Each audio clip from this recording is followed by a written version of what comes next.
Hello students, today we are going to discuss class 3 English poem High Flyer. Yes, semester 2 की poem है ये high flyer. आज इसके बारे में हम डिस्कस कर लेते हैं. पूरी की पूरी पोएम ही हम यहाँ पर डिस्कस करेंगे, यानी कि सबसे पहले हम पोएम को समझेंगे, उसके बाद जितनी भी इसकी back exercise question and answers है सब कुछ हम यहाँ पर करेंगे. Okay, if you want to get latest updates of all the chapters like English, EVS, Maths, SST. We are going to discuss all the chapters here. So you have to subscribe now so that you can get latest updates of all the chapters. Yes. And now we are going to discuss High Flyer. Here first paragraph is I fly above the tallest trees. That means कि मैं tallest trees यानी कि जो बहुत toll बहुत big बड़े बड़े या ऊंचे ऊंचे पेड़ होते हैं उनके भी ऊपर मैं फ्लाई करती हूँ. I am not a bird और प्लेन. ना ही मैं बर्ड हूँ, ना ही मैं कोई पक्षी हूँ, और ना ही कोई प्लेन यानी कि एरोप्लेन की बात की जा रही है यहाँ पर. ना ही मैं कोई एरोप्लेन हूँ. I have no wings. ना ही मेरे कोई विंग्स हैं यानी कि पंख जिसे हम बोलते हैं. ना ही मेरे पंख हैं और ना ही फेदर्ड थिंग्स हैं. और फेदर्ड थिंग्स किसे बोलते हैं? पंखों को ही, विंग्स को ही फेदर्ड थिंग्स बोलते हैं.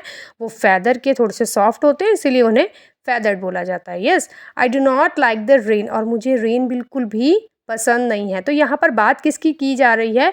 यहाँ पर बात की जा रही है काइट की. Yes, second one paragraph is I play among the passing clouds. मेरे इर्द गिर्द आसपास क्लाउड्स हैं जिनके आसपास मैं घूमती हूँ और मैं प्ले करती हूँ, खेलती हूँ.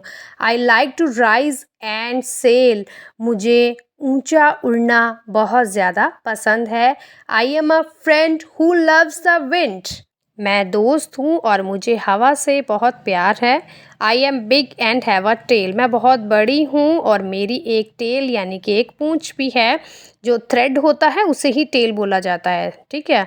And third one paragraph is I like the gusty month of March. मुझे मार्च का गस्टी मंथ बहुत पसंद है. गस्टी मंथ का यहाँ पर मतलब है, गस्टी उसे बोला जाता है जब बहुत ज़्यादा हवा चलती है जिस टाइम पे, क्योंकि काइट जो फ्लाई करती है वो हवा से ही, विंड जहाँ पर होती है वहीं पर वो फ्लाई कर पाती है. इसीलिए गस्टी मंथ मार्च का काइट को बहुत पसंद है. I soar way out of sight. That means I fly way out of sight, यानी कि ये उड़ते टाइम ये नहीं देखती कि इसने कहाँ उड़ना है. कई बार आपने देखा होगा जो काइट है वो पेड़ में भी उसकी ब्रांचेस में अड़ जाती है, इसीलिए लिखा है soar way out of sight. My shape is like a diamond. और मेरी शेप जो है वो डायमंड की तरह है. डायमंड आपने मैथ्स में किया होगा, ओवल शेप, डायमंड शेप. इसमें जो शेप बताई गई है वो डायमंड की शेप बताई गई है. I am a brand new kite. मैं क्या हूँ? मैं एक ब्रांड न्यू यानी कि नई नवेली पतंग हूँ. अब हम इसके अगले पार्ट की तरफ बढ़ते हैं, that is understanding the poem. Yes, here a part is complete the sentences to find out what the poem is about. यहाँ पर हमने सेंटेंसेस को कंप्लीट करना है. आपने सेंटेंसेस देख सकते हैं नीचे 1 to 7 सेंटेंसेस दिए गए हैं. हमें इन सेंटेंसेस को कंप्लीट करना है और ये बताना है कि ये जो पोएम है ये किसके बारे में है. ठीक है. Here first one is it flies above the tallest trees but it is not a plane और अ बर्ड. हमने अभी अभी पोएम पढ़ी है तो वहाँ पर क्या था? A plane or a bird, but it is not a plane or a bird. Second one is it has no wings and does not like the rain. जब आप पूरी पोएम को अच्छे से पढ़ेंगे तो आपको सेंटेंसेस भी कंप्लीट करने इजी रहेंगे. Third one is it likes to play among passing clouds and rise and sail in the air. Fourth one is it loves the wind and has a dash and has a long tail. Fifth one is it loves the windy month of which month? Kite loves March month. Yes. Sixth one is its shapes is like a diamond. Seventh one is the poet is talking about the kite. Yes. Now we have to moving to the B part, that is answer these questions. Yes. First one question is where does the kite fly? Answer of this question is the kite flies above the tallest trees in the air. Second one question is what does the kite not like? And why do you think it does not like it? Answer of this question is the kite does not like the rain. I think it does not like it because then it will become wet and will get torn. Now the third one question is, what does the kite have and what does it not have? Answer of this question is, the kite is big and has a tail, but it does not have wings or feather things.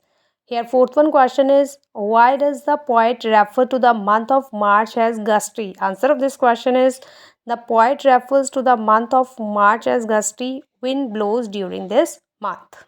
And now we are moving to the C part. C part is describe what the kite does in the air. Here the answer of this question is, a kite flies because the wind pushes it. Yes, the wind exerts a force on the kite. Kite कैसे उड़ सकती है? क्योंकि wind जो है उसे push करती है, धकेलती है. Yes, it cannot blow the kite away. ज़्यादा आगे तक उड़ाकर विंड काइट को नहीं लेके जा सकती, as a kite is tied to the string. क्योंकि काइट जो है वो थ्रेड से बंधी हुई होती है. But the wind can blow the kite up into the air. पर जो हवा है वो काइट को ऊपर उड़ाने में उसकी हेल्प करती है. ऐसा क्यों होता है? क्योंकि काइट जो है वो काफ़ी हल्की रहती है. Because the kite is at a slight angle to the wind. Yes. Now here D part is, these are some rhyming words from the poem. Add 2 words to each set. यहाँ पर कुछ rhyming words हैं और हमने poem को देखते हुए कुछ और rhyming words बनाने हैं, यानी कि pronunciation सेम होनी चाहिए, वर्ड्स कुछ अलग भी हो सकते हैं. जैसे कि प्लेन का राइमिंग वर्ड है रेन, इसका एक और राइमिंग वर्ड गेन भी बन सकता है या फिर चेन भी बन सकता है, या आपके माइंड में कुछ और आता है तो वो भी बन सकता है. सेकंड वन यहाँ पे सेल है, सेल का टेल भी बन सकता है, पेल भी बन सकता है, मेल भी बन सकता है. थर्ड वन है साइट, साइट का काइट बन सकता है, माइट भी बन सकता है और ब्राइट भी बन सकता है. ठीक है, ऐसे ही आप कुछ और भी राइमिंग वर्ड्स बना सकते हैं. तो उम्मीद है आपको वीडियो पसंद आया होगा. तो वीडियो को लाइक और चैनल को सब्सक्राइब करना बिल्कुल मत भूलिएगा. Thank you so much, for bye.